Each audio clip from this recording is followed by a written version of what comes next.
अस्सलाम वालेकुम दोस्तों।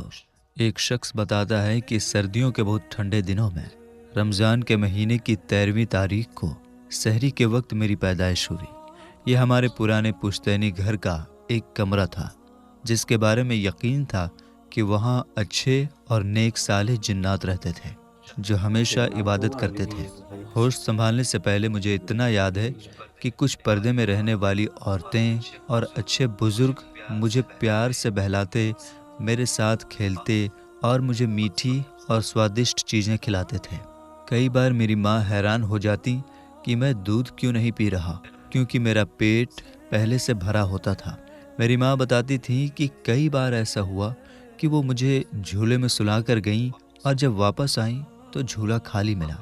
बहुत परेशान हो गई और घंटों रो रो कर मुझे ढूंढती रही। फिर देखा कि मैं उसी झूले में सो रहा था, लेकिन मेरे कपड़े बदले हुए थे। नए कपड़े बहुत खूबसूरत और खुशबूदार होते थे। साथ ही मेरे मुंह में मीठी चीज़ लगी होती थी, जैसे किसी ने कुछ मीठा खिलाया हो। ऐसे कई अनोखे वाक़ये होते रहते थे। मैं कभी बिस्तर पर पेशाब नहीं करता था। जब हाजत होती तो मैं बहुत रोता और फिर जिन्नात मेरी मदद कर देते। मेरी माँ को हैरानी होती कि मुझे किसने साफ किया, किसने मुझे नहला दिया और चमकदार सुरमा लगाया। ये सब बातें बहुत रहस्यमय थी, क्योंकि मेरी माँ नहीं समझ पाती थी कि मेरी देखभाल कौन कर रहा है। कई बार ऐसा होता था कि मैं सो रहा होता और मेरी वालदा, मेरी माँ अपने काम में लगी होती थी। जब मुझे भूख लगती तो मैं रोने लगता, लेकिन माँ काम में लगी होती थी, इसलिए थोड़ी देर बाद ही मेरे पास आ पाती। जब वो आती तो देखती कि मेरे होठों पर दूध लगा होता था और मैं फिर से आराम से सो रहा होता था। ये सब घटनाएं जब मेरे होश संभालने के बाद होती तो वालदा मुझे बताया करती थी। अगर कभी कोई बच्चा मुझे मारता तो वो बीमार हो जाता या उसे गैबी सज़ा मिलती। कम से कम उसे थप्पड़ ज़रूर पड़ता और उसके चेहरे पर उसका साफ निशान होता। अगर कोई मुझे डांटता, चाहे प्यार में ही क्यों ना हो, तो उसे कुछ नुकसान ज़रूर होता।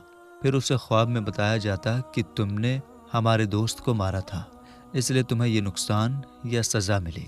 मेरी वालदा बताती थी कि एक बार एक करीबी रिश्तेदार मुझे अपने घर प्यार से ले गए। पहले तो मैं खुश होकर चला गया, लेकिन फिर रोने लगा। जाहिर है, जब बच्चा अपनी माँ को नहीं देखता तो वो रोता है।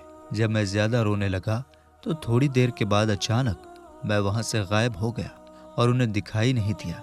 अब वे परेशान हो गए कि मेरी माँ को क्या बताएंगे। काफ़ी देर तक ढूंढते रहे, लेकिन मैं नहीं मिला। आखिरकार वे परेशान होकर मेरे घर आए और देखा कि मैं खुश होकर खेल रहा था। वे हैरान थे कि इतनी दूर 3 गलियों के बाद मैं इतनी छोटी उम्र में अकेला कैसे आ गया। चूंकि वालदा को पहले से ख्वाब में और असल ज़िंदगी में वे साले जिन, जिन्हें मैं हाजी साहब कहता था, बता चुके थे कि वो मुझसे प्यार करते हैं और मेरी देखभाल करते हैं। इसलिए वालदा ने तुरंत समझ लिया और कुछ नहीं कहा। मैं अपने बचपन की और भी कई बातें आगे बताता रहूँगा जो मैंने वालदा मरहुमा से सुनी और बाद में खुद मैंने महसूस की, और आज तक ये चीज़ें मेरे साथ होती रहती हैं। मैं जब 8वीं क्लास में था, एक रात हाजी साहब आए और मुझे प्यार से जगाया। उन्होंने कहा, चलो मेरे साथ। फिर अचानक हाजी साहब की नूरानी रोशनी से भरी शक्ल बदल गई और वे एक बहुत ही खूबसूरत परिंदे की शक्ल में बदल गए, जिसके पर इतने लंबे थे कि शायद किसी बड़े जहाज के परों से भी बड़े थे। मैं उनकी गर्दन के पास उनके परों को पकड़कर बैठ गया। हाजी साहब ने कहा, डरना मत, तुम्हें रास्ते में कई खौफनाक डरावने मंजर दिखेंगे। फिर हाजी साहब ने उड़ना शुरू किया और हम बहुत ऊंचाई तक पहुंचे, जहां बस अंधेरा ही अंधेरा था। बहुत देर तक हम तेज रफ्तार में उड़ते रहे। फिर एक जगह पहुंचे जहां बहुत से लोग जमा थे। उन्होंने मुझे वहां छोड़ा। वहां हाजी साहब की बहुत इज्जत थी। ऐसा लगा जैसे वो वहां के सरदार या बड़े हों। मुझे भी वहाँ बहुत प्यार और इज्जत मिली। एक जगह कुछ लोग एक ख़ास कुरानी आयत का विर्द कर रहे थे। हाजी साहब मुझे वहाँ बिठाकर चले गए। इन लोगों का हुलिया कैसा था ये मैं बाद में बताऊंगा, जिसे सुनकर आप हैरान और परेशान हो जाएंगे। मैं भी उनके साथ बैठकर वो आयत पढ़ने लगा। फिर मुझे स्वादिष्ट खाना खिलाया गया आखिर में मुझे एक बहुत बड़े बुजुर्ग की ज़ियारत के लिए ले जाया गया। जब मैं उनके पास गया तो उन्होंने मेरे सिर पर हाथ फेरा और मुझे दुआ दी। फिर उन्होंने कहा, मैं तुम्हें इस कुरानी आयत की ताकत तासीर तोहफे में दे रहा हूँ। जब भी मुझे बुलाना हो बस सांस रोक कर इसे पढ़ना शुरू कर दो और अपने मन में इसका सवाब मुझे बख्श दो। मैं तुरंत आ जाऊँगा। इसके बाद और भी कई हैरान करने वाले अजीब वाक़ये हुए। चंद दिनों बाद 8वीं क्लास का रिजल्ट आ गया। बोर्ड के दफ्तर से लोग पैसे लेकर रिजल्ट देख रहे थे। पैसे मेरे लिए कोई दिक्कत नहीं थे क्योंकि मैं एक अमीर बाप का बेटा था, लेकिन वहाँ बहुत भीड़ थी।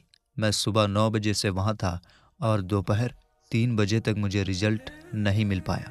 भूख, प्यास और इंतज़ार ने मुझे बहुत थका दिया था। अचानक